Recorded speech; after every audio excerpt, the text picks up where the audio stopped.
Hello, my dear viewers. This amazing story will be very instructive for you. It is very interesting and beautiful. I wish you enjoy watching it. Mommy, tell me something about Daddy, Lucy kept asking her. Oh, there's nothing to tell about him. Annabelle looked at her. But why do all the girls have a daddy? I don't, she said. Why do you need him? If you knew who he was, you'd never go to him. Mom went into the kitchen. She sighed heavily and looked out the window. No, she never regretted that I was born, my daughter, but the one from whom and how it was. She often wondered. Annabelle finished school, went to the institute and left her home village. She really wanted to escape to the city, get a job there and have some significance. But her wish was given a 50-50 chance of coming true. Yes, she went to college. She studied well, graduated from it and got on distribution in education. At first, the position was small, but later Annabelle grew to a good, solid position. Annabelle, can I meet you? Came up to her driver, who worked here too. Well, you're funny. She turned and laughed. What's so funny? Yes, I know your name, but nobody ever introduced us, and we never introduced ourselves to each other. Okay. Annabelle held out her hand to him and blushed. Well, that's better, he said, and shook her hand. Let's go out for ice cream tonight after work. Okay. Annabelle realized that the years were passing and someone was going to come into her life, and maybe it was Anthony. They started a relationship. Only then did the girl learn that Anthony himself came from a village just like her. His parents lived there. Please come with me, he told her when he invited her to his village. Do you realize I just got out of there? I've been scratching this place out with my teeth. And now I'm going back to the village. I don't understand it. Then Anthony's mom came up with a compromise. She said there was a bus from their village every day, so she could get up and go to her job. It was the only way Annabelle agreed to go to live in the village with Anthony. Don't worry, I've got a car. If anything, I won't take you away. Anthony supported her. They got married. The wedding was big and merry, as it usually happens in the village. The young people did not live 3 years. Annabelle's character was very difficult. Therefore, Anthony could not stand it. The young man himself said that they were getting a divorce. Annabelle didn't shed a single tear. She just packed her bags, went back to the city. They gave her a room in a communal apartment where she lived for a long time. Annabelle, how much work can you do? Let's go out, her friends told her. Why, come on, I haven't been anywhere for a long time. The girls went to the same cafe where she and Anthony used to eat ice cream. They sat there talking, but most of all they liked going to the bathhouse. The public bathhouse was open 3 days at the end of the week, so the girls would go on Saturday mornings. They'd get together as a group. First they bathed, and after that they went to the buffet, where some dishes were served. But they'd have a glass of beer. There were also various young people to chat with. The atmosphere was relaxed, so Annabelle often met young people. It had been several years since she and Anthony had broken up, and she hadn't found anyone. My son's wedding is today. Will you come? Will you help? Her sister asked. Of course, she could have just called. She didn't have to come. Annabelle wondered why she doubted her. Her nephew's wedding was as big an event in her life as it was for her mother. They'd always been together. He'd grown up before her eyes. Like all weddings, it was a fun one. It took a long time for the guests to disperse, and when they did, it took Annabelle and her sister a long time to clear the tables and wash the dishes. She returned home in the morning. She walked through her town and suddenly saw a man lying on a bench. She went up to him and pushed him. He moaned something. Man, wake up, you're freezing, Annabelle said to him. It was summer, but the nights were already chilly. Give me a break, he only mouthed to her and tugged her shoulder. Man, come on, I'll walk you home, the woman insisted.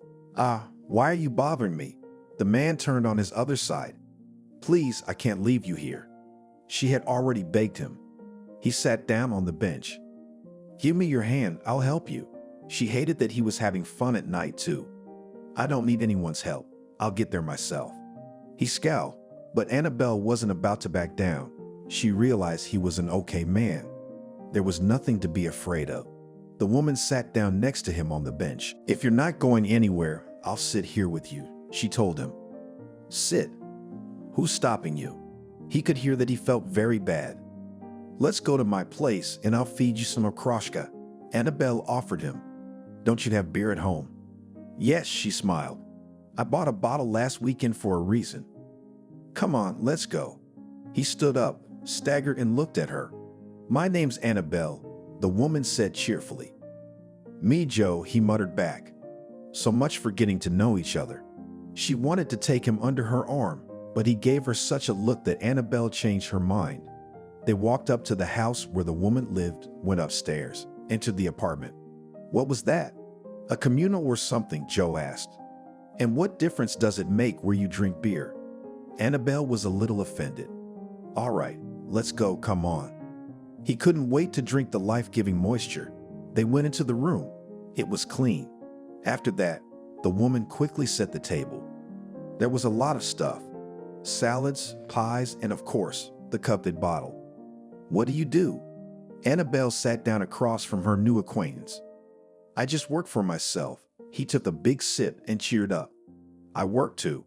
She thought he was going to ask where and by whom, but he wasn't interested. And why are you sleeping on the bench that you're not at home? She didn't know what else to talk to him about. Yes, I do, but I didn't get there. He spoke honestly. I see. She got up and went to the window. Well, what do you understand? He turned and looked at her over his shoulder. Let's go with me in the morning. Annabelle suddenly became lively. Where to? To the wedding? The thought had just occurred to her. That's the news. He imagined how good it would be for him. A sea of booze, appetizers. She looked at the man. I should have put something on him. Come on, he got tipsy and smiled. All right then. She walked over to the closet, opening it. Some things were left over from her husband. Joe, wash up and try these on. Annabelle found a sweater, pants, all of which were given to Joe. He went to the bathroom and came back a decent man. It was possible to get some sleep, but no sleep came. Emotions were bubbling up inside. Annabelle was sure that any man could be fixed. She would do it. Annabelle, who's that? Her sister asked her. Is that the husband-to-be? Well, I hope so, she whispered in her ear. You left yesterday morning and there was no mention of a husband. The sister was surprised. But today there is. She wouldn't say anything yet. Oh, you've got to be kidding. Her relative patted her on the shoulder. You should know how to do that. She winked at her. The second day passed noisily and cheerfully. Within a couple hours of starting, Joe was asleep at the table. He was exhausted. The woman stroked him on the head. Not exhausted, said the grandmother who sat across from him. Oh, be jealous. The woman looked at them in silence. Yeah, you'll remember my words. Annabelle realized she couldn't carry Joe home, so she just laid him down on the chairs here for now. When it was over, she and her sister cleaned everything up and washed up. The man had recovered a little by now. So let's go home. Annabelle stood in front of him. Who are you? He squinted. Annabelle, how could you forget me? We came together. She sat down. Yeah, sorry. He looked around at the empty tables. We'll be home in a minute. She promised him. They left the building together and headed to the same address. They didn't forget to stop at the store on the way. Come on, finish up.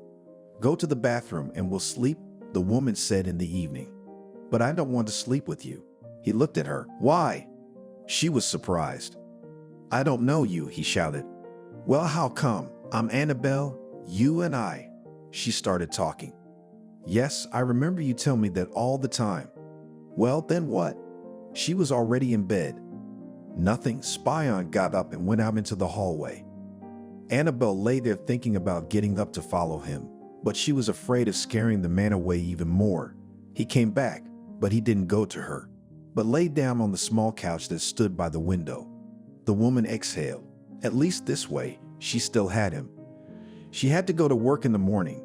Annabelle started 3 hours before. She made breakfast, while humming something to herself. Joe, wake up. I've made you so many delicious things, she said in an affectionate voice. Quiet. He waved her off.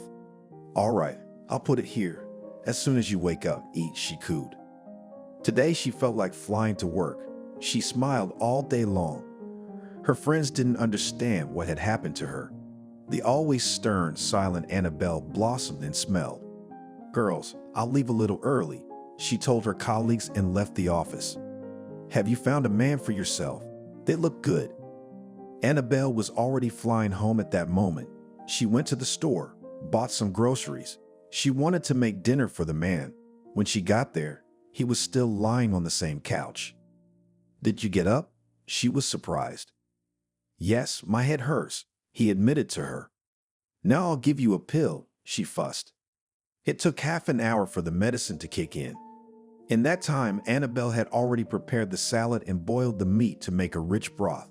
"Here, Joe, have some." She set a plate of salad in front of him. "Isn't there anything liquid?" he asked. She looked out into the hallway. They were sitting at the table eating. Annabelle kept putting food on his plate. "Oh, thank you, I'm full." He leaned back in his chair and looked at the refrigerator. "There's no beer today." She guessed what he wanted. "All right." He waved his hand and went and plopped down on the couch again. Annabelle realized he wasn't going anywhere, so she calmed down a little. She bought him things. The two of them went everywhere together. "You found a man on the street." Her sister laughed at her. "Be quiet so Joe doesn't hear." "Annabelle, you'd think he didn't realize it himself." The woman was sure of it. Annabelle and Joe had been living together for 6 months. She was glad to finally have a man in her life. She had dressed him, put his shoes on, washed him, fed him, and now he looked very different from the first time they met. Joe was an appliance repairman. His hands were golden. A lot of people came to him. He was good at his job. "Joe, I think we're about to have a little one. I came home one day, Annabelle. We've got grandchildren to raise, and you're talking about kids." He was looking at her like she was a ghost. "Honey, but I want a baby so badly." She sat next to him. "I don't know how we're going to handle it." He scratched the back of his head. Annabelle didn't understand how this had happened. She'd been using protection, also, and it had led her to think that, to be so sure, God wanted them to have a baby. In time, Joe came to terms with the idea. He didn't mind babysitting himself, but with someone else's baby, not his own. "Why don't you want me to meet your mom?" She'd been asking him for months. "It's not worth it," he answered sadly. "Then tell her yourself that she's going to be a grandmother soon," the woman insisted. "When the time comes, I'll tell her." It was obvious that he didn't want to talk about it. "All right, I won't bother with it anymore." It was useless to prove anything. Annabelle hadn't gone on maternity leave yet. She was sitting at work when her stomach abruptly grabbed. "What?" Scared young girl who recently came to their department. "Call an ambulance." The woman curled up at her desk. Everything was done quickly. The paramedics took Annabelle to the hospital. She had gone into premature labor. The girl was born very small, painful. The mother was crying. She looked at her baby. She felt so sorry for Lucy. "Don't be upset. Everything's going to be all right," Joe was saying to her through the window of the room. "I know, but look at her," Annabelle lamented, showing him a small package. A few weeks in the hospital, and then various other treatments. A year, mother and baby girl didn't get out of the hospital after. Everything seemed to normalize. "Joe, my daughter is healthy and I'll probably go to work," she told her husband. They lived like that in her room in the communal house. His earnings were not enough for much. "Okay, I'm staying home anyway," the man agreed. So Lucy stayed with her father and her mother started working. Everyone around wondered where she found such a man. He works at home, helps with his daughter, and he doesn't drink at all. Annabelle was proud of herself for making it work. "Well, Lucy, let's go. I'll introduce you to your grandmother." Her father took her in his arms. The girl looked at him with blue eyes and smiled. They went outside. Since Joe started living with Annabelle, they had never met his mother. "Hi," he walked into the apartment where he had spent so much time. "Son, where have you been? I thought I'd lost you." The mother came out of the kitchen and froze. "I met a woman. We lived together." He put Lucy on the floor. She looked at her grandmother. "And who is this?" Grandma said in a completely different voice. He took off his jacket and went into the room. The girl ran after him. "What daughter? Why didn't you meet her mother?" asked the mother sternly. "Oh, don't start," sighed the man. "How dare you do something without my knowledge?" although the woman was a decent age, but she was still strict and bossy. "If you don't stop now, I'll just get up and walk out and you'll never see me again." He sat back in his chair and didn't even lift his head. "Well, go away if you thought I was going to take the baby, then don't wait." Joe knew that this could be the end of it. He didn't argue. He put on Lucy's cloak and cap buttoned up, his boots, took his jacket, and they left. "Baba," Lucy said in the evening. "Who's the broad?" She turned to Joe. "Oh, never mind." He didn't want to bring it up. "No, you tell me." "Yeah, they went to see my mother today. That's all." "I see." But she didn't stay in the dark for long. When Lucy was 2 years old, Joe's mother came to the house. "Open up." Annabelle asked when she heard the doorbell ring. Within moments, an elderly woman stood in the room. "Hello." Annabelle looked up at her. Ah, so that's what she was like. Standing, hands in her mother's side. "Why did you come?" Joe was ashamed. "So listen here, my dear." The woman looked at Annabelle. "You're not going to talk to me like that." "Oh, what are you talking about?" Leslie gasped with indignation. "That's what I say. Leave my house." She turned her back to her daughter and continued her lessons with her. "You'll be sorry." The mother looked at her son and walked out, and she slammed the door so hard that it almost flew off the saw. "What's going on?" Annabelle turned to Joe. "Nothing, I told you." He went back to sleep. The next day, Annabelle came home. She had gotten a call from the daycare saying they hadn't picked up her daughter and she was pissed. But there was no one to cuss at. Joe was asleep and there were several empty bottles on the table. "What did you do?"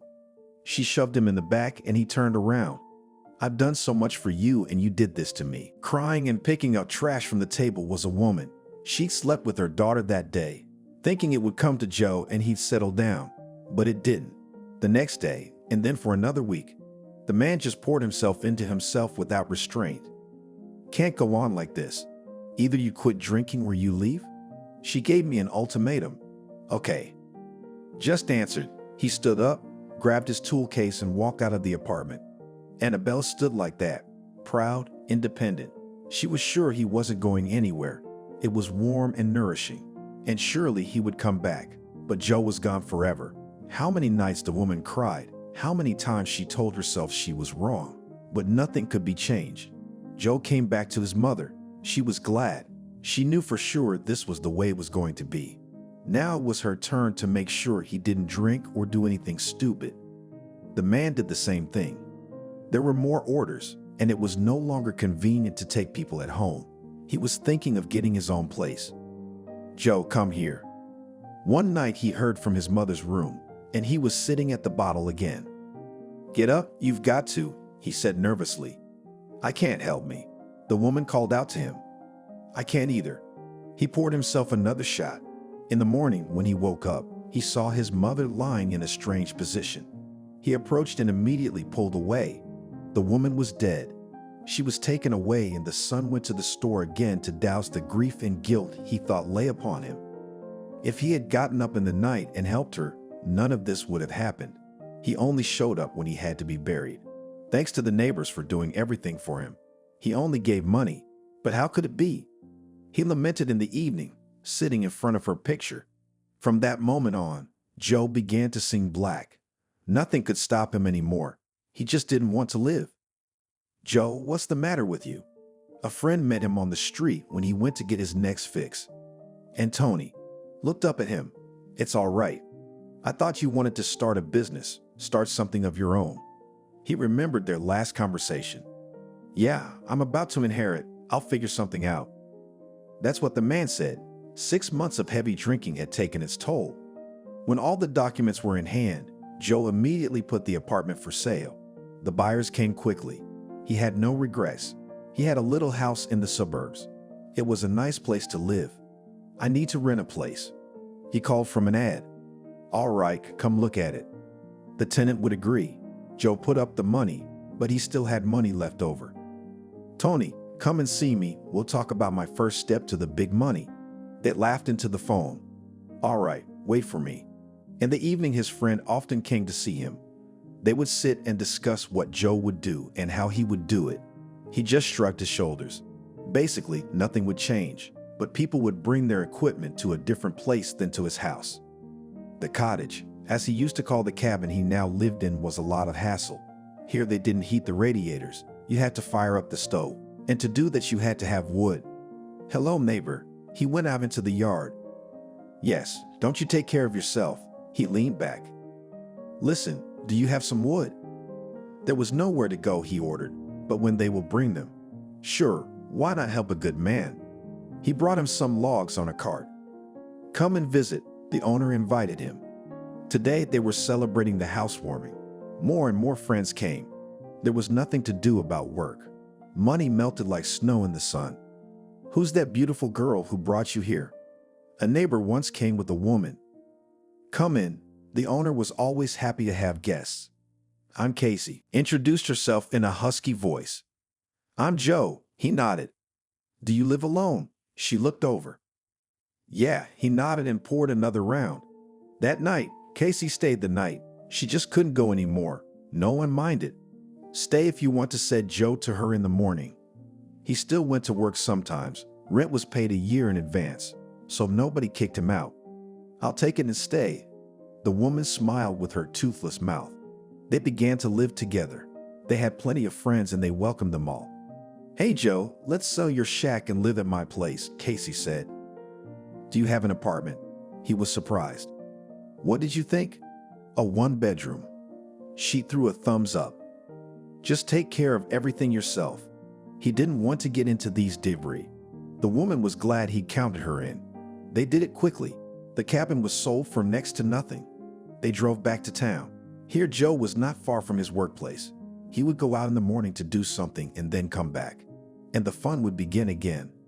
Mother, stop drinking, get a job, do something. One day, a young man came to them, who turned out to be Casey's son. "You'll teach me more about life." She wrinkled her nose. "If you don't listen, I'll take everything away from you," he threatened. "Oh, what can you do?" Laughed at him. "At least I'll kick you out of the apartment," said the guy calmly. "You will not dare." The woman was sure of herself. "You'll see. I'll give you a month to fix it." He's out. "Is this his apartment?" Joe didn't understand. "Yes, my father gave it to him, but he doesn't live in this town, so I moved in here," Casey said sadly. "Calm down. He's not going to do anything." She wanted to close the subject, but her son kept his promise. He came exactly 1 month later. An apartment no one had ever cleaned. It was so cluttered, it looked like it would never be cleaned again. "I see you didn't take my advice." My son was standing in the hallway. He was disgusted to even touch anything. "What else was here?" Casey heard me and came up to the bed. "So pack your stuff and get out of here." He wasn't kidding. "And if you're not, then what?" Became a mother, and she shook a little. "Otherwise, I call the police. Let them take you out." He was adamant. "Son, come on, I'm your mom," changed her tone. "It's none of my business. If you want to drink, do it outside. Tell your roommate the same thing." He waited. Casey turned and looked at Joe. There was nothing to do. They packed up some junk and went out. "Mind you, I'll change the locks and you won't get in here again." He held up his hand for the woman to give him the key. "Oh, choke on it," she told him. "So where to now?" Joe looked at Casey. "Well, to your place of work." She thought she'd gotten out of it. "No way. The lease is ending soon." He shook his head, himself already thinking he needed to move his stuff out. They went to the very neighbor who had once introduced Joe to Casey. "Oh, come on. I have a family. I can't take you in." He's got his hands full. "This is what we're in for." The woman sat down on a log that was standing there. "Let's go." The man didn't wait. He knew Tony wouldn't refuse him. And so it was. The friend gave them the keys to his garden shed. That's where they went. Everything was fine here, but the city was far away and there was no heating. "We'd have to get a stove somewhere." Casey shrank back. "Yeah, in the meantime." He took out a big iron basin, put some twigs in it, and made a fire in the cabin. From then on, Joe and Casey were vagabonds walking into town, scavenging for whatever they could get. "Maybe we should get a job," the man asked her. "Where would they take us?" She wondered. But there were many offers, such as picking potatoes, plucking geese and chickens, and many other things. That's where they went. The money they earned was not much, but they had enough to drink. They found people who also lived in a house like other people. It was a good-looking bunch, all ragged and dirty but happy. Annabelle, when her husband left, couldn't get over it for a long time. At first, she wanted to find him, but then she changed her mind. When she imagined meeting his mom, she didn't want to.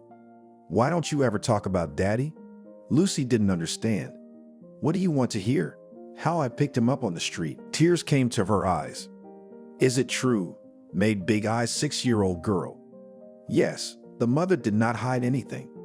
"I thought Aunt Nanny had made it all up." Lucy sat down next to her mom and hugged her. "Okay, enough with the sad stuff." Annabelle stood up and wiped away a tear that had not rolled down from her eyes. What was he like? Her daughter didn't want to end this conversation. Bad. The woman really didn't want to talk about it. "I do not believe you," was beginning to cry the girl. "Then do not ask, think as you know." Went to the kitchen Annabelle, but Lucy could not talk about it.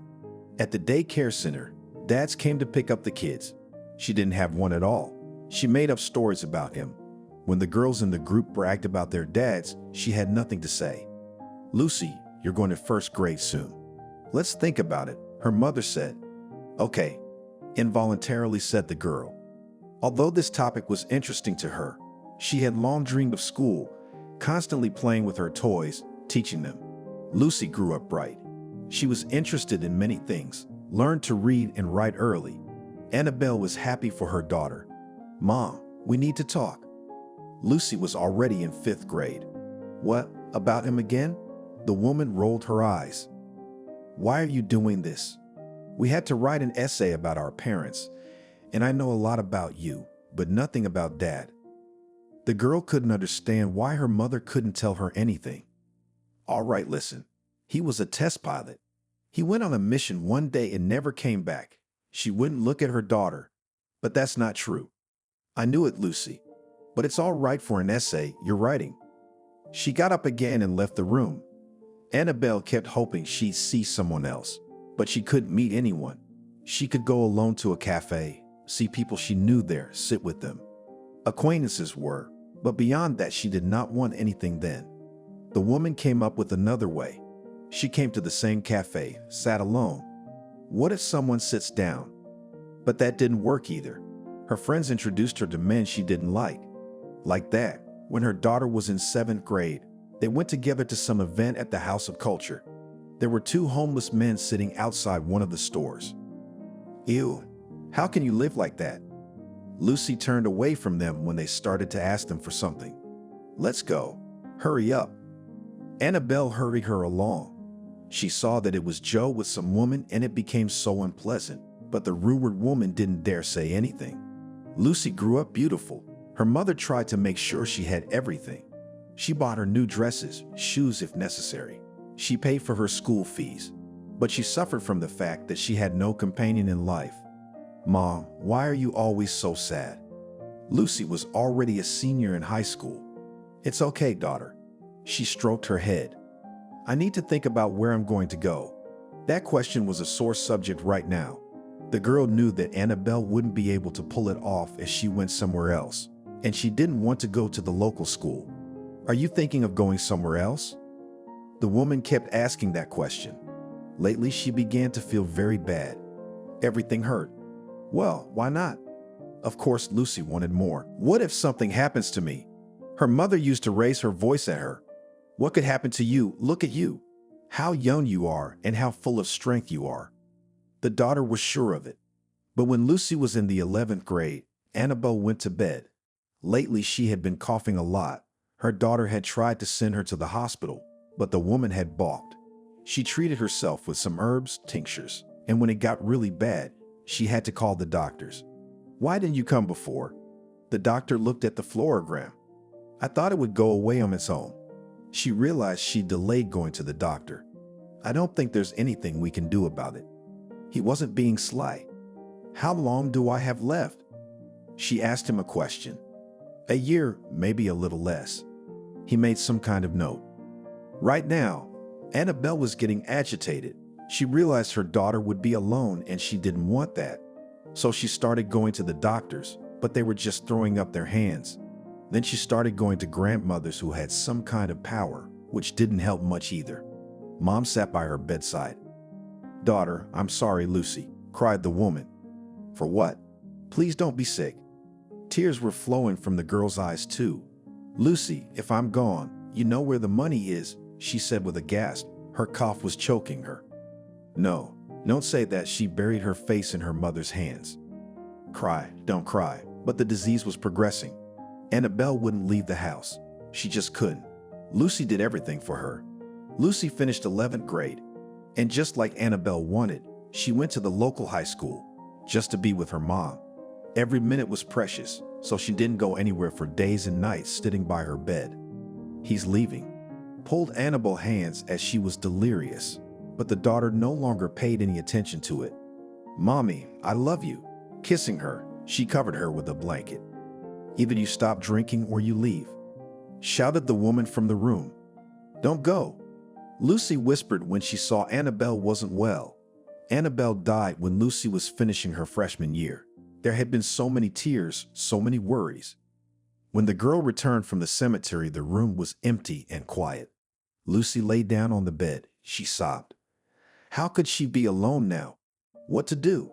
She had to keep studying, and Lucy gathered her will into a fist. She realized that she had promised this mother couldn't do anything else. She had to do something to keep her mind off sad things. What to do? It was summer, school was coming to an end, and there were vacations. "Hello, I saw an advertisement that you have vacancies." She went to a cafe near their house. "Yes, we need a waitress and a dishwasher," the receptionist told her. "And I agree," immediately answered Lucy. "Well, and by whom?" specified the administrator. "If you can, then both." She wanted to exhaust herself and not think about anything. It would be very difficult.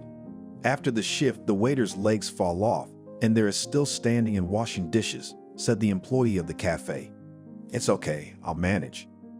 Lucy was confident in her abilities. "I'll talk to the director. If he agrees, the position will go to you." "Thank you." Lucy said thank you and went home. The next day, she got a call telling her to come to work tonight. "Hi, tonight you'll just wash dishes. You'll know how it is. And tomorrow you'll go out as a waitress. If you can pull it off, then stay." Lily told her. She's the one who talked to her yesterday. "Thank you so much again." Lucy headed for the kitchen. There she quickly got to know everyone. She was shown what to do and how to do it. She said about her duties. It wasn't easy, but it wasn't hard either. The next day she said she was ready to work 2 jobs for the first time. No one was against it, so the girl started working. "Hello, my name is Lucy. What will you be ordering?" She approached the tables. She loved this job so much. First of all, talking to people. Secondly, the new faces every time. "Lucy, you're very good at everything." People respond to you with nothing but kind praise from her boss. At the end of the month, she got her paycheck for 2, and she added a little more as a bonus. Wow, she hadn't expected to get so much. That evening, she wanted some kind of celebration. She asked the girls in the kitchen to take over and went to the restaurant. Yes, she could have done it in her cafe, but she didn't want to infringe on the girls who worked with her. Greetings. She entered the spacious, beautiful room. "Hello." She looked at the young man who greeted her at the entrance. "Come on, I'll walk you to your table." He went forward. Lucy sat down. He pulled up a chair for her. Everything was so chic. After that, she ordered. She wanted something out of the ordinary. The girl asked for champagne. "And why is such a young, pretty girl sitting alone?" Turned to her a young man from the back table. He too was probably alone. "Why are you alone?" She laughed. "I have an hour to wait, and so I decided to pass it here." There was only a glass of juice on his table. "I thought I'd celebrate my first paycheck," Lucy confessed. "Wow, can I sit with you?" He stood up and took the juice in his hands. Yeah, sure." She was not at all against the company. The guy sat down. He looked at what the girl ordered and asked for the same. "And why are you repeating after me?" She didn't understand. "You know, when I came here, I couldn't choose anything from the menu. And now I looked at your dishes and realized that I want the same thing. He looked her straight in the eye. Lucy didn't notice that he'd switched to you. I see. And the champagne? She raised her glass. No, I think I'll order some wine. What's your name? The girl became bolder under the influence of magic bubbles. Anthony. What's yours? He deliberately emphasized the last word. Lucy, she blushed. It's okay. At that moment, Anthony's order was brought to him. He raised a glass to the acquaintance and she supported. What do you do for a living? Started their conversation. I study, the girl answered. Me too. He looked at the entrance came another couple. Are you here too? She was surprised. I didn't want to waste time at school. I finished 9 grades and went to the local school. Strange, I've never seen you there. She was surprised, but there was nothing surprising about it. She hadn't had much time to study lately. She was taking care of her mom. Tears came to her eyes when she remembered that. What's wrong with you? Are you so upset because you didn't see me? He laughed. No, I remembered about my mom. She died recently. The girl took a napkin and blotted her tears. I'm sorry for your loss. Anthony tilted his head a little. Yeah, and it's okay. She assured him. They sat further, talking about their studies, about who was doing what. You've only got an hour to wait, and we've been here for 2. Oh, I forgot. You don't have to go anywhere. I'll be back in no time. Okay, I'll wait. She was sure of it, because time was still short, and she was in no hurry. Anthony took a quick step toward the exit. He was gone for about half an hour, and then he was sitting across from Lucy again. You're so fast. She smiled. Yes, all I had to do was pass on the information. He didn't go into detail. Come on to the meeting. Now it sounded like a toast from Lucy. It's a pleasure talking to you, the guy admitted. Probably as much as I do. She blushed again. They sat for a long time reminiscing. Who studied at school, what classes they went to.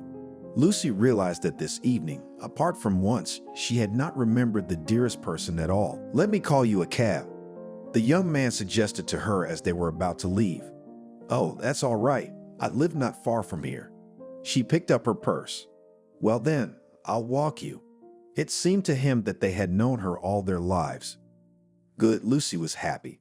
Outside they talked too, and it turned out they had so much in common. They both loved skiing, putting together puzzles, doing lots of other things. Lucy, can I take you out again tomorrow? He really liked her. He didn't want to miss the opportunity to get to know her again. You know, I can't tomorrow. I have work. She stopped talking. So she can't the day after tomorrow, and then the day after that. Okay, write down my number. I will. He took the phone out of his jacket. See you tomorrow then. She stood outside her driveway until he went in his direction. There was a kind of euphoria inside today. The girl realized that she liked the guy and wanted him to come too. The next day. Hello everyone. She arrived at work and went straight to the office of Lucy's boss. He was surprised. She was always so modest, never distracted him from his work, and now she showed up. Yes, Rocky, I can't do the dishes anymore. She was going to ask to be a waitress only. What? You didn't like the paycheck? No, I just met someone. I don't have time for meetings. I didn't want to cheat on this man either. Oh my God, you scared me. He sat back in his chair, so Lucy waited for an answer. Sure, but if the girls ask, you'll help them, won't you? Yes, you know me. The girl stood up and headed for the exit. Now she was waiting for a call from Anthony. He didn't call until the evening, and Lucy already thought that he changed his mind. What was all this for then? But a few minutes before the end of her shift, the phone did ring. I thought you weren't going to call me today. She said instead of greeting me. Sorry, I got a little carried away. I started making excuses. My shift's over. We can meet. She was standing there looking at her watch. I'll pick you up. He hung up. Guy showed up with flowers. It was unexpected and pleasant. He touched his cheek to her cheek and goosebumps ran down Lucy's back. Well, where shall we go? He asked. Let's go to the abandoned boathouse, she suggested.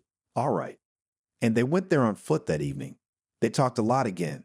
They never ceased to be amazed at how alike they were. You said your mom didn't, but who are you with now? Anthony wanted to ask that yesterday, but didn't dare. I'm alone.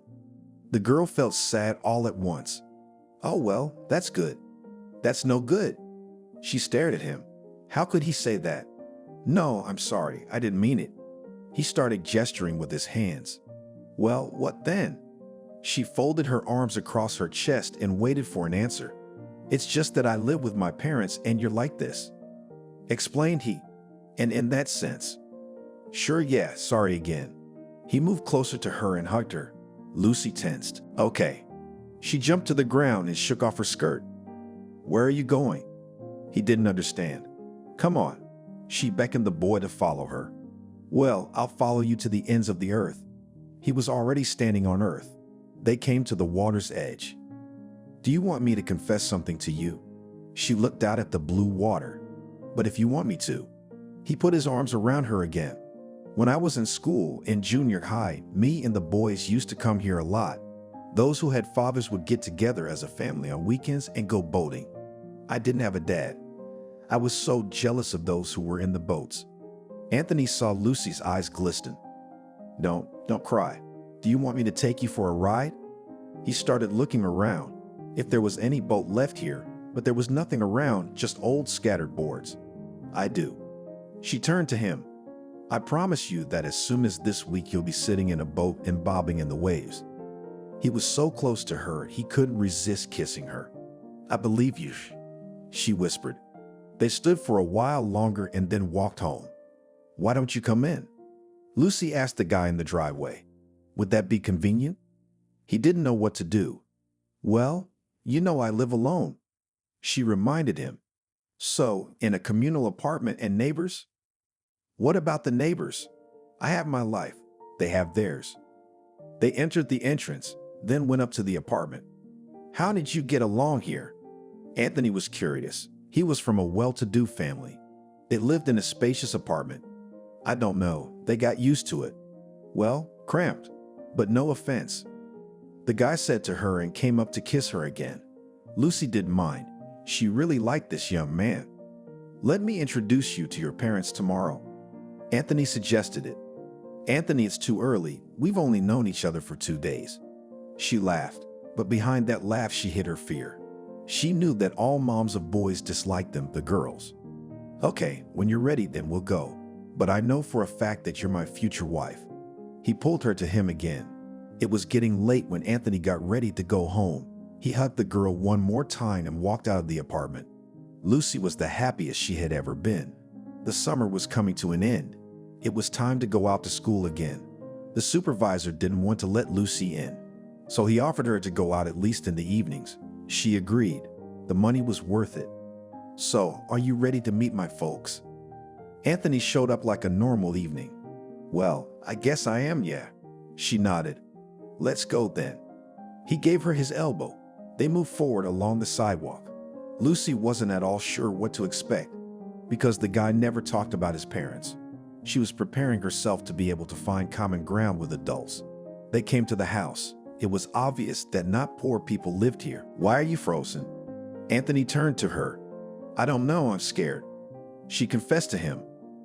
Come on, silly, I'm with you. He took her hand and pulled her with him. The guy opened the door and they went in. Mom, Dad, meet my girlfriend Lucy. They walked into the room where my father and mother were sitting on the couch in front of the TV. Hello, Lucy. Dad said hello. The mother only nodded her head to indicate that she had heard. It's so nice to meet you. The guest blushed. Let's go to the kitchen for tea. Anthony called everyone. The father immediately stood up, but the mother was still in the hall for some time. So, Lucy, what are you doing? No sooner had the woman passed into the kitchen than she began to ask questions. I study at the same institution as your son, and in the evenings I work at the cafe. She began to tell me. Why, don't your parents have enough money? She was surprised. I don't have any. Lucy confessed. What do you mean? Mother didn't understand. My father left when I was not even 3 years old, and my mother, she died. And how old was she? The woman rounded her eyes. She gave birth to me at 40. Lucy didn't want to say anything more about her mom. Anthony saw this and decided to change the subject. So I introduced you to Lucy, but I didn't introduce you. This is Nancy and this is Harry. He was pointing at Mom and Dad. Nice to meet you, the girl said again. Everyone was sitting at the table, and it was obvious that Mom was not feeling any joy from this acquaintance. Do you know, Lucy, that Anthony hasn't been in the army yet? Why the question? She turned around. If he goes, will you wait for him? Nancy couldn't believe it. Of course, I love your son. Lucy didn't understand what was being asked of her. How long have you two been dating? The father asked a question. A month and a half. Anthony answered instead of the girl. Was not sure about this woman. Sometimes it can be understood at a glance Lucy already did not like being here. It's clear. Nancy diffidently turned away. Mom, I didn't expect this from you. Anthony was ashamed of his parents. Where do you live? Again, my father entered the conversation. I have a room in a communal apartment, replied the girl, and was not ashamed of it. You, of course, I apologize, but son, where did you find this beggar? The mother was frank. Thank you very much for the tea. Lucy jumped up from the table. Wait. Anthony rushed after her. If you leave now, you may not come back, his mother shouted after him. Stay. Lucy asked him to stay. Anthony hugged her and promised that they would meet tomorrow. The girl left the entrance. She walked down the street and tears flowed down her cheeks. Why did they take her in like that? What had she done to them? If a person lives in a communal apartment, he's poor. Where did Anthony's parents get that idea? Her mother lived there all her life, but she wasn't poor. Lucy went into her room, lay down on her bed, and continued to sob. Why did you do that? Ask Anthony at home. As if she had done something to you. She's a good person. I'm not leaving her just because of your whim. He was talking, and he knew it. What are you, blind or something? Look how many normal girls there are around, and you chose this one. She pointed toward the entrance. I saw what I needed to see. While son and his mother were arguing, his father was sitting quietly on the sidelines watching. Anthony, you will not be with this one. She didn't call the girl anything else. Her name is Lucy, in case you've forgotten. He went to his room. Nancy, why do you do that? Her husband came up to her. How? Do you wish this on your son? She looked up at him. They're young. Let them play with love. The man asked. They'll play until they have children and then we'll dance. She didn't even want to think about it. The woman had a son early, so she didn't want to think about grandchildren. Anthony wrote to Lucy that everything would be all right. The mother would calm down. You don't have to pay attention to her. He came to her the next day, gave her a hug and a kiss. Do you want me to come and see you? He asked her. What would your mother say to that? The girl doubted that the guy would just let go. And I won't ask her. He was cocky. All right, let's wait a while. She suggested it. Okay, just don't cry anymore. The young man pleaded with her. They continued to see each other. Now they went to school together. Things got better closer to Christmas. Anthony invited Lucy back to this house to celebrate the holiday as a family. I don't really want to ruin the holiday for me or your parents. She was ready to cry again. Don't make up anything. I talked to them. They'll be fine. Okay, but if everything happens again, I will never go to your house again and I will not communicate with your parents. She made conditions. Okay.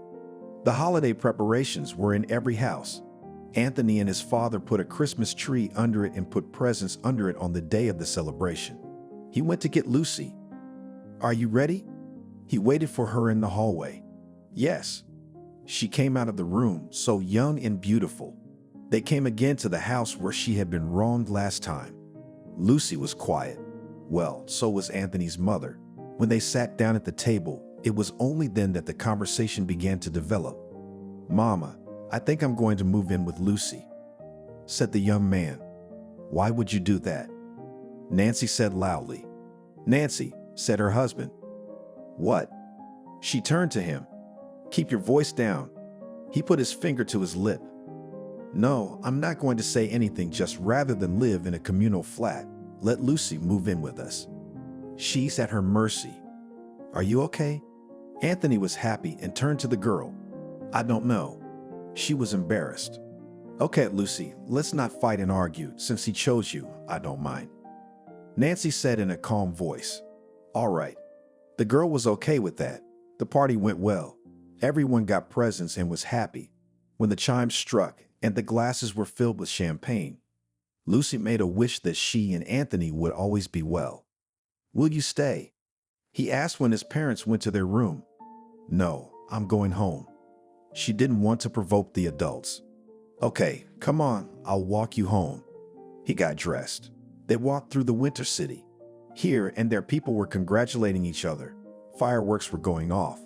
They could feel that everything was going well today. Pack your things tomorrow and you're moving in with us, said the guy. Okay. They kissed and the young man went home. The next day he asked his father if they could go get Lucy in the car. Harry did not refuse. Today Anthony and Lucy lived together. Lucy, can you help me in the kitchen? Nancy often asked her. The girl didn't mind. She wanted to offer it herself, but she was afraid to interfere. It seemed as if the relationship between the girl and the woman had mended, but it was only a mirage. Anthony and Lucy were approaching the milestone of their apprenticeship. He had been here 4 years and Lucy only 2 when they had their graduation. The young people learned the unpleasant news that the boy had received a summons.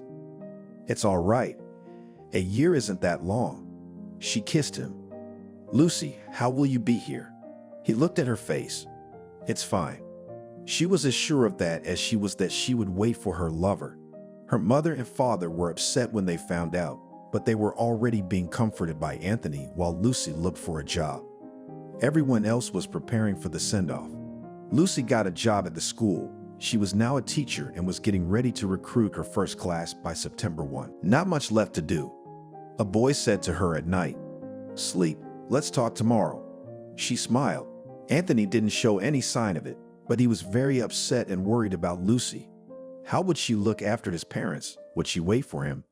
But there was no way to change all that. I'll be waiting.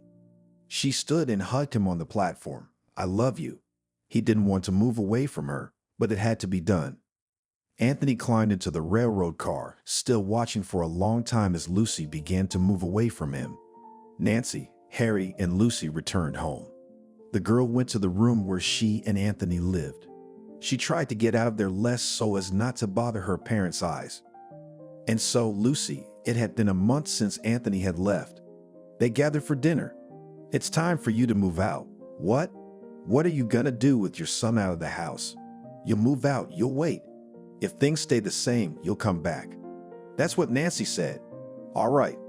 Lucy didn't argue with her. She went to her room and started packing her bags.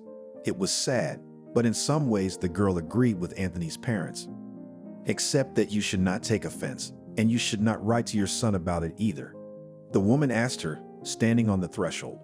No, that's it. It's okay. Lucy walked out of their apartment. Harry offered her a ride, but she refused. Defiance kicked her out, huh? Her roommate met her. No, we're fine. The girl didn't want to talk to her. Yeah, you're here, aren't you? The old lady gloated. Life went on. Lucy worked, wrote to Anthony, and he wrote back. As her mother had predicted her boyfriend, she did not say a word about the fact that she no longer lived with them. Everything was rosy in the letters. In general, it was so, only the beloved was far away. Often Lucy went to the cafe where she used to work. She was pleased that she was remembered there. She would sit and hang out with the girls and tell them how things were going at school. Lucy, the kids and parents praise you so much. The principal told her. Thank you, it's my pleasure. She was embarrassed. We'd hope our partnership will be a long one. He believed it. I'm not going anywhere from you yet. She got nervous, wondering why she'd been called. Lucy, I'm embarrassed to ask you this, but we are asked to allocate a teacher to prepare children who are brought up in kindergarten and preparing to go to the first grade. He spoke slowly. He was waiting for Lucy to say no. Okay, I'll do it. She remembered how she wanted to forgive herself after her mother's death. She took 2 jobs at once.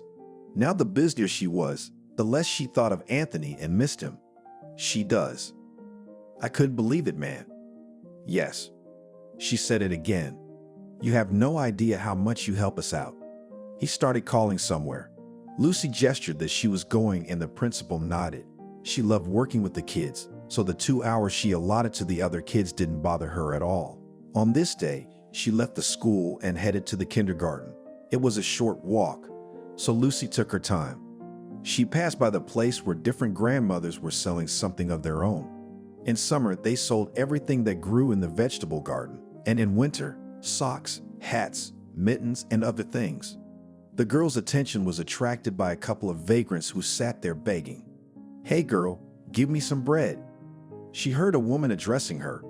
"Are you talking to me?" she asked. "There is no one else." She waved her hands. "I'll be right back." She began to search her pockets for change. "What took you so long?" All pulled to her hands. "Vagabond." "Wait." She didn't know why she was so excited. "Lucy." She heard and looked at the old man who was next to the woman. "Yes." She straightened up and froze. How did some dirty grandfather know her name? "You look so much like your mother," said the man to her. "How do you know me?" There was a kind of panic inside. "I used to spend a lot of time with you." The girl saw that her grandfather was about to cry. "Dad?" It was scary to make that assumption. "He is. You must be ashamed to say that word in my direction." He wiped his eyes with the dirty glove that was on his hand. "You didn't tell me you had a daughter. Billa is his companion." "Shut your mitt," snarled at her. "What are you yelling about?" They started a fight. Lucy had no intention of standing here any longer. She moved on. This can't be happening. It just doesn't happen. She felt dizzy. The girl didn't understand anything. She had come to the children. Everything was jumbled up in her head. She couldn't concentrate. "Guys, I'm sorry, but there will be no lesson today." She got up and went to the exit. Back home, she decided to walk down another street so that she would not meet again with those who had brought her to such a state. She came home, sat down at the table, poured herself some tea, and began to think how this could have happened. Why a person who lived a normal life turned into the person she met today. It was a question that had plagued me all my life. In the morning, she went to work as usual. Inside there was still some heaviness on her soul. She decided to go to that place again after school, as she expected to beg for a flight again. "Excuse me." She walked up to them. "Lucy is back." The woman rejoiced. "May I have a word with you?" She looked at Joe. "Sure." He got up and followed her. "But how is that possible?" She looked him over from head to toe. "That's the way it is in life, daughter." He cried again. Lucy saw that the man was no longer young. She felt sorry for him. "Come with me, I'll feed you." She tried to offer help. "No, I don't want to make it difficult for you," he told her. "No, it's no trouble at all." She was willing to do anything. "Do you still live in that communal apartment?" he asked her. "Not you. Mom is no longer in this world." Lucy was sad again. "What a pity, but I'm still being carried by the earth and live a long time." The girl still couldn't believe that this was the person she wanted to know about as a child. "Come on, go already and don't think about me," he said to Lucy. Here she held out a paper bill to him. "Don't." He refused. "Take it, you fool," garbled the woman who had been watching them all this time. "Take it to buy yourself some food." "Okay, thank you. And don't blame yourself and your mother. It's all my fault." He was slurring his words. Lucy walked down the road, thinking about whether or not to tell Anthony. His parents so think that she is a beggar. When they find out who her father is, they will only make sure of it. She didn't write a letter to her lover and cried. She didn't tell him anything and decided she would do it when she met him. Time was flying fast. Now it was summer. Soon it would be fall. Lucy was at work. She was telling the children about the leaves on the trees, how and why they change color. Autumn is also called golden. She said and felt in her gut that someone was looking at her. She looked at the door and Anthony was standing in the doorway. She couldn't believe it. He was like a ghost. "Well, my golden one." He winked at her. "Anthony." She had forgotten that she was in a classroom, that she had a class going on, and there were kids watching. Lucy ran up to him, hugged him tight. "Come on, finish up. I'll wait." He nodded at the kids who were sitting and watching in amazement. "Okay, I have one last class," she whispered. "Lucy, who's that?" asked one of the girls. "That's my fiancé. We haven't seen each other for a long time," said the teacher and blushed. It was not allowed to discuss such topics with children. The lesson was coming to an end. Lucy couldn't wait for the children to hand in their notebooks and leave the classroom. When the last student left, Anthony came in to see her. "Hi, sweetheart." He hugged her. "Anthony," she snuggled into his chest. "That's it. Now we're together forever." He kissed her. "Were you even home?" She pulled away and looked into his eyes. "Of course not. I came straight to you." He started kissing her again. "Then run to your parents. They're waiting for you." "Okay, you're with me." He took her hand. Lucy didn't mind. They walked through the city. "It's so nice here. Everything smells like home," the boy said. "I can't believe you're with me again." Her smile never left her face. "How are your parents?" He asked a question. "I don't know." "What do you mean you live together?" "Oh yeah, I forgot to tell you. That you two had another fight. What happened? Did they kick you out?" Anthony was getting nervous and angry. "No, it's okay. I'm really nothing to them. Why do I have to live with your parents?" Lucy started making excuses for them. "Come on, let's go." He walked faster. "No need to fight, please. Let it go as it is," asked the girl. "Okay, just for your sake." He softened again and began to smile. They came in. Anthony put his finger to her lips to keep her quiet, then carefully turned the knob. The door opened and they walked into the hallway. The TV was on in the room. "Why isn't anyone greeting me?" the boy said loudly. "Sonny." The mother hurried out. She ran out and started hugging him. "Hello." The girl smiled at her. "Hi," she said quietly. "Mom, you're going to run me over." Anthony laughed. "Let's go to the kitchen. I made a pie as I knew I would and made some more dumplings." She called out to the young people. "How's it going in here?" He sat down on a chair. "Everything's fine, only you were missing." Mother was busy. "When's father coming?" "He should be here right away." Mother glanced at the clock on the wall. Before she could say it, the door slammed. Anthony stood in the kitchen doorway. He expected the man to be surprised. "Here he is to me." Understatement, and saw the son. They hugged. "What a joy," said Harry. Together they sat down at the table. The mother took out wine and champagne and set out large dishes of pie and dumplings. "Son, we're so glad it's over and you're home." They drank. "Mom, Dad, Lucy, I have a surprise."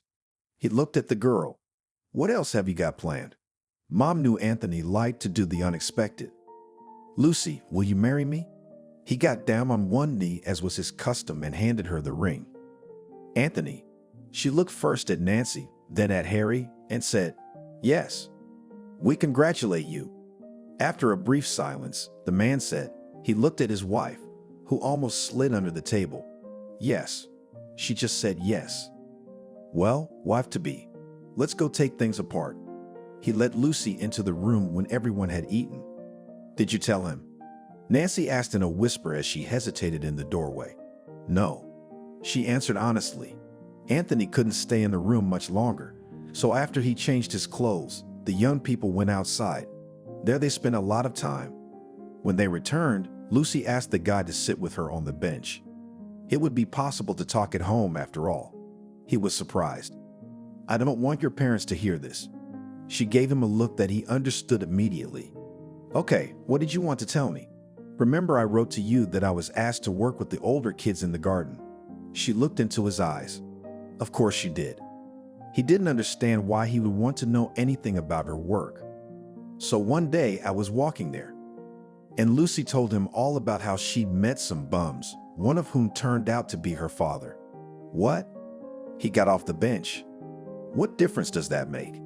She was surprised. "Of course not." He sat back down on the bench. "Why do you have that reaction then?" She wanted to understand him. "I don't know, but how could it happen?" It just didn't make sense to him. "I've been wondering that myself," Lucy confessed. "Do you want me to find out?" He tried to guess what she was thinking. "No, that you just thought you should know who my father was." She looked at the ground and wanted to cry. No need to cry. Anthony realized that and hugged her. "I won't." She rested her head on his shoulder. When they got home, they started to discuss where and how they wanted to have the wedding. It turned out that Anthony wanted to invite all his friends and make a big banquet. Lucy, on the other hand, doesn't want it to be noisy. We have to decide. The parents were looking at them. And let's make a holiday in the cafe where Lucy worked. There and the staff is good, and the atmosphere is homely. Anthony turned to his future wife. He thought that she would like this option. Good. It hadn't even occurred to her. That's great. So my mother and I have decided that as a gift for our wedding, we will pay all the expenses. The father spoke seriously. Then it's settled. You can take your girlfriends, go shopping, choose a dress. The young man was so happy that soon his life will change everything. The hall was ordered, the dress was bought, the guests were invited. It was only necessary to wait for the happiest day in the life of Anthony and Lucy. Now Anthony had a job. He and Lucy would go to work in the morning and come back in the evening. You know, I always knew I would have a good family, a wife like you. He hugged and kissed his beloved. I should call my aunt to come over. They has left when I was about 5 years old, so I never saw them again. The girl said, I'll do it. The groom-to-be agreed with her on everything. The next day, Lucy called her aunt, her mother's sister, but she said she couldn't come, saying that her health was not the same. The girl, of course, upset, but did not say anything aloud. So we agreed with the head of the hall this ours. Nancy said, I could have done it myself. Lucy knew that she was still remembered there. That's okay. Your head must be full of other things right now. The woman said quietly. She knew that sometimes the emotionality she exuded scared the girl. It's all right. Agreed with her future daughter-in-law. You just don't take offense at me. Nancy sat down and took the girl's hand. What's the matter? I don't hold a grudge anyway. I don't get it, Lucy. Anthony told my father in confidence about your father, asking to know what he was up to. They thought I was in the bathroom at the time, but I'd already come out and heard everything. The woman didn't look at her interlocutor. So, Lucy's insides tensed up. We hired a guard when you have a celebration with your son. They will be on duty at the entrance, so that whoever got there did not pass. She said it with such speed that the girl couldn't understand some of the words. Why? She was surprised. That's the way to do it. Stood up from the couch the woman. All right, let it be so. Lucy sat and watched Anthony's mother leave for the kitchen. She realized that she was thinking to herself now. The girl wanted so much to go away from this place together with her beloved, but for the time being it was impossible. Lucy bought herself a simple dress. She was ashamed to waste other people's money. She had even offered to buy it with her own, but Harry had insisted on giving her the money himself. Are you all set? Anthony asked his bride the night before the wedding. I think so. She listed everything to herself, and it seemed like she had done everything right. She didn't have any real friends. So, co-workers from school, yeah, ex-caves. So everything had to be done on her own. Nancy didn't want to be approached. Nancy didn't even offer to help. Young people, you'll sleep through everything. A woman screamed in the morning. She'd been running around with her husband all morning getting everything ready for the party. Anthony. Lucy jumped up. Did you oversleep? He opened his eyes and looked at her fearfully. Not yet, but we can. She laughed. Okay, I'm ready. And he collapsed back onto the pillow. Get up. She began to tickle him. At first, Lucy wanted Anthony to take her out of the communal room, but Nancy was against it again. The word evoked so many emotions in her, and it was agreed that Anthony would go to a friend's house to get dressed, and right from there, he would come to pick Lucy up from her own house. I love you. He took what he needed and left the apartment. You excited? Almost mother-in-law came into the room. A little. Lucy was putting on her makeup. Let me help you with your hair. She had urged Lucy to go to a beauty salon and have it done, but she wanted to keep her gorgeous hair from falling in big curls. Thank you. The girl looked at her through the mirror. If your son loves and cherishes you so much, then there's a reason for it. The mother finally understood. She brushed and highlighted the bride's hair, then helped with the dress. Lucy put on her shoes and was completely ready. You're so beautiful. Nancy sighed. She remembered how she recently got married herself. Yes, it had been more than 20 years, but it seemed like a blink of an eye. "I'm glad I'm in your family," Lucy said with all her heart. "Well, they'll be here in a minute." The woman fixed her veil and they left the room. Harry appreciated Lucy too. He whistled when he saw her. The guests were arriving, so the groom arrived. The girls from school had organized a buyback party. Nancy kept looking out the doorway. She couldn't wait to see her son. "Why did you have to make up some stupid test?" She didn't understand it. "Let him suffer before living in happiness and joy," said Lucy with a laugh. "Yes, I agree," nodded her mother, and there was a knock on the door and he came in. When Anthony saw Lucy, he couldn't tell if it was her or not. "You're gorgeous," he whispered to her. "So are you." She kissed him discreetly on the cheek. Everyone went into the hall. A table was set there. They said their parting words. After that, the guests had a little drink, snacks, and drove to the registry office. When they drove up and got out of the car, Anthony offered Lucy to carry her in his arms, but the girl said that it should be done after everything. As they entered the room, she noticed two ragged men sitting on a bench behind some bushes. Lucy's heart beat faster. Could it be that he had dared to come? Then his mother-in-law wouldn't let him in. "Anthony, it seems to me that my father is going to attend our party." She voiced her fears to her fiancé. "How did you know that?" "They're sitting over there, behind the bushes." "And check what?" "We don't have to check. Maybe he'll just come over after the registry office. We'll have to give them something." Lucy had the foresight to warn them. "I got it." He called the witness and told him everything. He gestured that he understood and stepped aside. The young people stood in front of a woman who told them that today they would become husband and wife, and many more different words.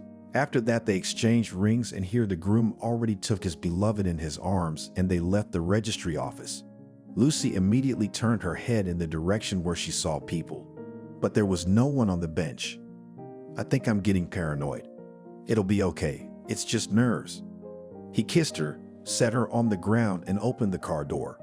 The young ones went for a ride while the parents and other adults rushed to the cafe. When it was time to drive to the restaurant, everyone arrived on time. Anthony took his bride in his arms again. He wanted to carry her like this for the rest of her life. The mother was greeted on the porch. The bride and groom broke off a loaf. They each gave a piece to the guests and went into the hall. How beautifully all the girls had done. Lucy liked the entourage that was here. "Yes, you're right." Anthony was in agreement with his beloved in everything. They took their seats. The guests dispersed. A cheerful host started the event. Everyone drank, ate, had fun. The congratulatory block began.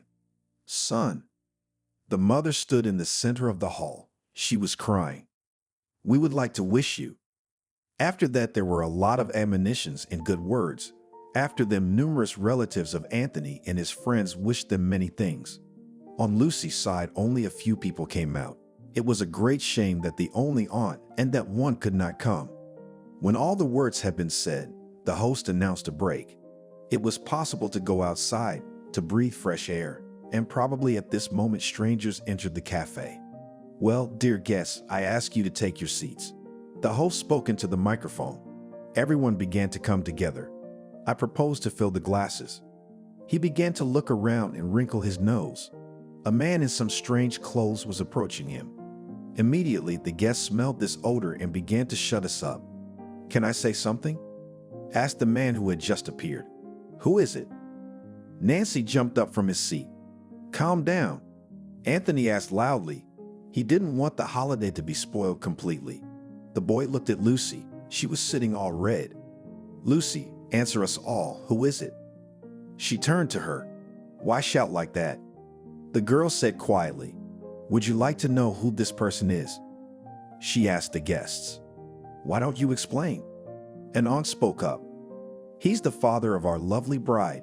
She's sitting here pretending to be a sheep, but she's trying to get into a rich family," said the woman. "What are you saying?"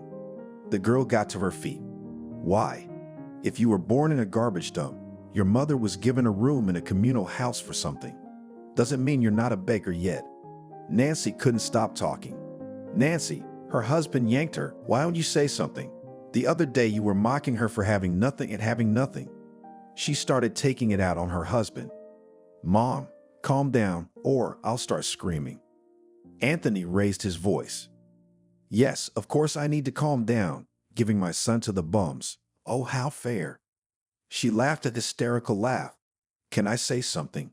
They heard the old man's creaky voice. No.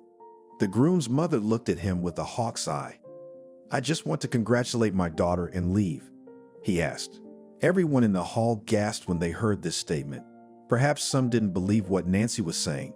So, Lucy stood up from her seat. I want him to talk. Yes, he's my father as it happens, but no one knows his story. Maybe something happened in a man's life to make him like that. No one's immune. It was the first time Nancy had heard Lucy speak loudly. She quieted down a little, sat back down. Come on, let the bum perform at our wedding. Thank you, bride. You've been a big help. She was thinking about her reputation. Daddy, talk. The girl cried. She remembered how as a child she had dreamed that he would come to her and say something. Now her dreams had come true. Just in the wrong place at the wrong time, she stood there looking at this poor man. My name is Joe and I am indeed the father of this beautiful girl. Homeless man, you, get out of here, screamed the groom's mother. I beg you to listen to me. My mother gave birth to me alone. My father was gone. When I was born, she pulled me as hard as she could, kept me in strictness. I couldn't do anything other kids were allowed to do at school. I did well in school. God forbid to bring home even a B, of course they were. There were also C's. I was getting and trying to further. He coughed. Give him some water, Lucy asked. The host rushed to the table, took a bottle and handed it to the man. So, when it was time to serve in the army, I went there with pleasure. Although my mom did everything to keep me out of it, I had a very good time there. Yes, I was beaten, yes, insulted, but it was not what happened at home. I didn't want to go back. No one was waiting there except my mother, and I didn't want to see her. The old man was silent again. She belittled me all my life. Daddy, go on, Lucy insisted. But as it turned out, I was wrong. I was expected. As soon as I arrived in my hometown, the very next day I met a beautiful girl. I fell in love and thought we lived happily ever after. But things didn't turn out the way I expected. Joe looked up at his daughter. Would you like to sit down? She asked. It wouldn't hurt. He turned to look for a chair. And what else? Nancy jumped up again. Shut up.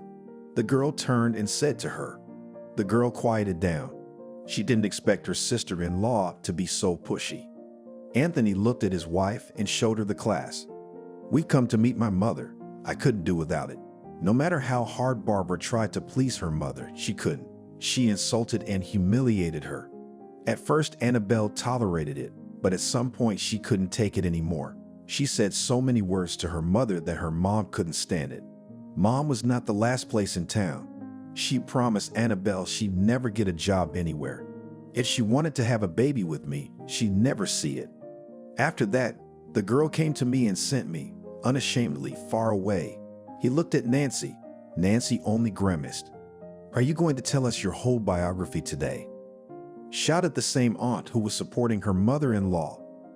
Listen, you're wondering how I got to this point. After Barbara left, I had my first drink. My mother was tearing her hair out. She begged me not to do it. Tried to threaten me, and what could I do? It made me feel better. I drank, soaked up my grief. And as you know, when you drink, your brain doesn't think about anything and it feels good. When I was walking to the store, I saw her. I wanted to quit drinking and get this girl, so I did. My mother was surprised at my change, but she had no idea why. I started courting, and after a few months we were together with Annabelle this time, and I didn't tell my mother about her. We started living together. I started working as an appliance repairman, but I didn't save her either. After 3 years, my mom found us. She did something I'm still ashamed of. She brought up all of Annabelle's relatives, told them all sorts of things, that everyone turned their backs on her, of course, and she gave up on me. The man cried. God, what a fate for a man. Sighed one of the guests. Why could you keep her? A second one sighed. I did. And you know how? I went to Afghanistan. It was the hottest place there. but I was not afraid because I wanted to be anywhere but next to that woman. Do you know what it was like there? No, no one does. And no one will ever tell you because it was a meat grinder and it was impossible to survive. But I did. I don't know how. He was really crying by now. Daddy, calm down. The bride left the table and went over to him. Stay away. This dress is not worth getting it all over that bum. Nancy jumped up, but Lucy didn't listen to her. She had already gone over to the man and put her arms around him. When the fighting was going on, my friends and co-workers were falling like pillars, and there was nothing I could do. I crawled over to each one, tried to help them, but I couldn't. They were all dead. And then there was an explosion, a ringing in my head in darkness. I thought I was dead, but I wasn't. I woke up in the hospital. I was concussed. They sent me home. As soon as I got out of the hospital, I started pouring what was in front of my eyes again. I remember them all. That's it. You don't need to tell me anymore. Sit down at the table. Lucy looked out into the hall. Many of the guests were crying. If you put him at the table, we'll leave, shouted the mother-in-law. All right. Lucy was impenetrable. No, daughter, I haven't gotten to the point yet. I've been working, drinking and working. My mother ceased to exist for me that day. I don't remember where it was with whom I was celebrating, but I woke up on a bench. Some woman woke me up. It was your mother. He looked up at the girl in the white dress. I understood. Lucy was crying. She remembered how her mother had once said, after her question, that she had found her father on the street, and she hadn't believed her then. When Annabelle told me she was expecting a baby, I thought you were the ray of sunshine in my life and also that you could melt my mother's heart, but it didn't turn out that way. Then I snapped again. The woman kicked me out. I had nowhere else to go. I went back to my mom. She asked for help. I was too lazy to get up. She was dead. I thought a whole different life was about to begin. But as you can see, I lost everything. God had already punished me so much that my child didn't know his father. He stopped talking and stood up. I won't let you go. Lucy took her father's hand and led him to the table. Harry, we're leaving. Let them stay with their relatives, the homeless. The woman took her husband's hand and they left the room. Dad, I insist you join the guests. She looked at Anthony. He too was sitting there like he'd been hit over the head. All right, just somewhere out of the way, Joe agreed. So, you've been like this all these years? One of the guests asked a question. Yes, but I have a daughter today. I have a present for you. He's up again. I don't need anything from you. It's enough that I know all about you. She wanted to get out of her seat again. Sit. He walked toward her and Anthony himself. The groom tensed. To be honest, he too felt bad that some bum was taking up all the time of their wedding reception. Joe walked over to the newlyweds and put the papers and keys on the table. What's this? Lucy didn't understand. No one knew about this. My mother and I used to live in an apartment, but at some point she thought it wasn't enough and bought a bigger one. We moved. I sold it later, as well as a house in the suburbs. I was a fool, but nothing can be changed now. I only found out about the apartment's existence at the notary's office. I figured it would go to my daughter, and now the moment had come. He turned around and walked towards the exit. Anthony and Lucy stood with their mouths open, as did many of the guests. Wait, she shouted, but the man had already gone out. For a few more minutes, everyone sat in silence, digesting the situation. Then the host took the microphone again and began to amuse people. Is it true? Lucy couldn't believe it. She looked at the documents and it turned out that they now had an apartment practically in the center of the city. Apparently so. Anthony was also in shock after everything that had happened. They weren't much fun anymore, but they made it to the end. Shall we go to my place? Said Lucy, and she didn't want to see her mother-in-law. All right. They went to the very communal apartment. It didn't take long for the mother to arrive. She called at night. Why did you stay with the bums? His mom yelled at him. Calm down. Try to talk calmly, Anthony. No, I want to tell you that after all this happened, I do not want to know you anymore and you cannot hope. With money, we will no longer help you. She hung up on me. And what now? Looked at her husband, the girl. Everything will be fine, as always, he said and hugged her. Anthony, we will help him, right? She was lying on his chest. Good. He was thinking the same thing.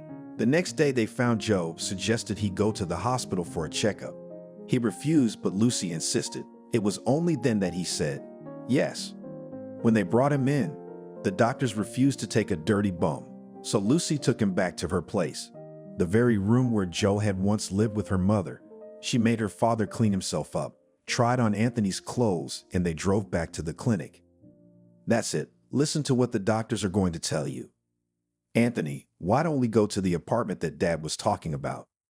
She turned to her husband. Let's go. He agreed with her again. They quickly got to the place, and when they walked in, they were aghast. It was really a 2-room apartment. She even had some of the furniture left. How he hadn't blown it, like everything else. He still had something human left. He must have remembered and loved you always. That's what Anthony concluded. I suppose so. Lucy was still in shock. She called her father at the hospital every day to find out how her father was doing. She even thought of leaving him this room in her communal apartment to live somewhere. So what did the doctor say? Anthony wondered. They lived in the room while the apartment was being renovated. He's got a whole bunch of diseases. Lucy wrinkled her nose. And how he's still alive, all those years on the street. Anthony wondered. They never spoke to his mother, and she didn't call either. But Harry, when his wife was out of earshot, found out how the children were doing. Anthony and Lucy hadn't told him anything about the apartment yet. They didn't want their mother to know they were doing well. Okay, Daddy, come on. Anthony said goodbye to him. Lucy, hi. It was Toot. A month went by and Lucy was called to the hospital. She was afraid that she was about to be told the worst. But it turned out that Joe should be arranged for a few months in a specialized sanatorium. The girl agreed. She had to discuss everything with her husband. I don't have that kind of money. Anthony spread his hands. So maybe we could borrow it from your father, Lucy suggested. Okay, tomorrow when he's at work, I'll call him. Anthony was thinking of doing that himself. Once they'd started all this, they had to see it through. The renovations to the apartment were almost finished. Soon they could move in, but they were in no hurry. I've been feeling so bad lately, Lucy complained. She sinfully thought she had caught something from her father. Aren't you expecting a child, madam? Her husband laughed. What do you think so soon? She could not believe it, but she would think about it at the very last moment. But to check yourself, no one forbids you. Okay, she looked at him. The doctors confirmed everything soon. Anthony and Lucy are going to be parents. Let's go to your parents. Maybe they'll forgive us. Don't you feel bad about what my mom said at the wedding? No, she wasn't lying. It was the truth. Why should I resent her? Okay, then, when do we eat? Right now. She smiled. They drove to a familiar house, went up to the floor. Anthony rang the doorbell. His mother opened it. They stood in silence for a long time. I'm sorry. He opened his arms to hug his mother. What, you're tired of living with bums? She was serious. Mom, why would you do that? Anthony made an innocent face. All right, come on in. She let them in and the young men went into the room. Nancy, I'm sorry. Lucy came up to her. I haven't been angry with you for a long time. It's just that my pride didn't allow me to make the first step. The woman confessed and hugged her daughter-in-law. And we have good news. We just have to wait for my father, said Anthony. Okay. The mother-in-law went to the kitchen to put the kettle on. When Harry arrived, he was very surprised that the young couple were their guests. But everything was explained to him and he apologized. What's the news?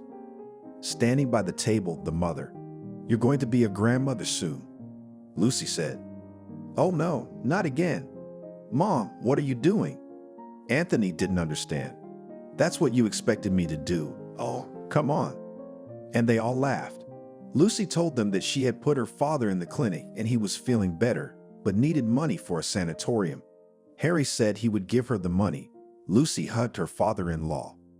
Come on, we'll show you something else, Anthony said mysteriously. Oh, more surprises. Nancy was surprised. How about it? You haven't seen so much time. Do you know how much we've had time to do? They all loaded up Harry's car and drove to the address Anthony had said. "And what house is that?" The mother-in-law was tense. "You'll see everything now." Anthony winked at his wife. They entered the entranceway, stopped at the apartment. The young man took out his keys and opened it. "Son, why did you get into the mortgage?" The mother was indignant. "No, it was a gift from my father for our wedding." Lucy retorted, "You see, he's not exactly a bum." The boy looked at his mother. "Yes, he is." She walked over to see that the renovation was almost finished. "Well, you guys did good," shook his son's hand Harry. "Sure, how could it be any other way?" They spent some more time in the apartment discussing where best to put the furniture and allocate space for the baby. And then Nancy invited everyone over. "No, we have to go to the hospital," Lucy said. "When do you need the money?" asked the man. "We'll let you know," the girl said, and they left. The doctor explained everything to them. Lucy confirmed that they agreed to send the man where he needed to go. "Why are you bothering with me?" Joe asked his daughter. "I dreamed of meeting you all my life, and now I can't leave you in the lurch." "Stop crying. I'm not dead yet." He touched her hand. "I can't. It's involuntary." Anthony and Lucy left. They were back at his parents' house. They sat soulfully at the table with a cup of tea and then insisted on going to their communal apartment. Anthony emphasized that word. "Absolutely. Oh, do whatever you want." Mother turned away. "Here's the money," handed Harry an envelope. "Thank you." She didn't know how to thank the man. "It's okay, you'll get it back." The man grinned. They walked back to the house. They were both happy with the way things had turned out. "Yes, of course, we had a wedding no one could wish for." Anthony remembered. "Well, enough of this talk." Lucy was lying next to him. "Who do you think he's going to be?" Stroked her belly. "It doesn't matter, as long as he's healthy." She put her hand over his. "Yes, if it's a boy, it's Chippy, and if it's a girl." He didn't get a chance to finish. "Stop guessing. The scheduled ultrasound is coming up and they'll tell you if you can't wait."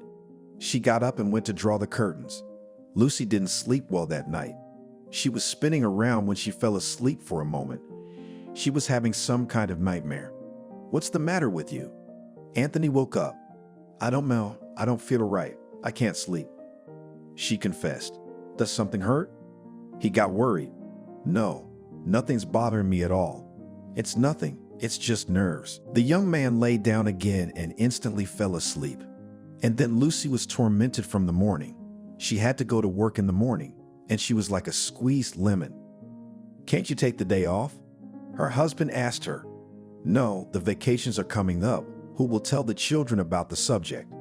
She was sitting in front of the mirror with bags under her eyes. "Okay, then come home and rest at once." He was worried about Lucy. "What's there? Have you forgotten that I have to go to the hospital?" She looked at her lover. "Yes, of course, to everyone but yourself." He kissed her and walked towards the exit. "I love you," she shouted at his back. "I love you too," she heard herself say. Lucy came to school with no legs to stand on, so she spent all her lessons sitting down. Her old colleagues urged her to go home, but she wanted to finish her work. When the lessons were over, she got up, packed her bag, and headed for the exit. As soon as she stepped out of the classroom, she fainted. "Somebody call an ambulance." A technician in the hallway shouted. The ambulance came quickly. Lucy was loaded onto a stretcher and taken to the ward. "What's wrong with me?" she asked the doctor. "It's fine, just overexertion." She sat on her bed. "Great, can I get up?" She already did. "I suggest you spend some more time in bed." The doctor held her hand. "Lucy." Anthony came running into the room. "It's all right." She sat up and saw that he was nervous. "Anthony, I need to talk to you." The medic turned to him. "Sure." He realized that he couldn't tell Lucy the whole truth, but he was about to. Not about the baby. He begged him in the hallway. "There's nothing wrong with your baby, but there's nothing wrong with the father." The doctor wouldn't look the kid in the eye. "What's wrong with Joe?" Anthony realized that there was no way Lucy could know if something bad had happened. "He passed away tonight." The man spoke quietly. "What and how am I supposed to tell my wife that?" The young man's eyes were big. So that's why I couldn't sleep last night. Lucy opened the door of the room and came out. Did you hear everything? Her husband walked over to her, not wanting her to faint again. It's all right. She took his hand in hers. The body's in the morgue. You can pick it up there. The doctor walked down the corridor. There was money for the sanatorium, but we'll go to another case. The girl sighed. I know why your father lived so long and nothing took him. Anthony led her back to the room. And why was that? He had to fulfill the last mission of his life, to meet you and give you this gift.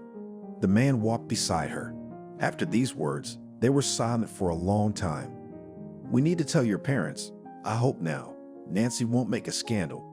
She is lying down. Yeah, I think so too. And I'll call them right now. He took his cell phone out of his pocket and walked out. The parents took the news well. The body was taken from the morgue. Everything was ready for the funeral procession. Besides Lucy, Anthony, and his parents, there was another woman there. She stood and wept bitterly. If it wasn't for you, I would have lived and lived, and you and your hospitals, she said. What are you talking about? Anthony started to step on her. He wouldn't let anyone hurt his wife with a word. Hush. Lucy stopped him. She's in grief. Everyone threw a handful of earth on the lid. It was Lucy's turn. She hadn't cried. Not until now, but now the tears just came in hailstones. Anthony was afraid she might fall, so he came closer. Goodbye, Papa. I will remember you always. She threw a handful and felt the baby in her belly move for the first time.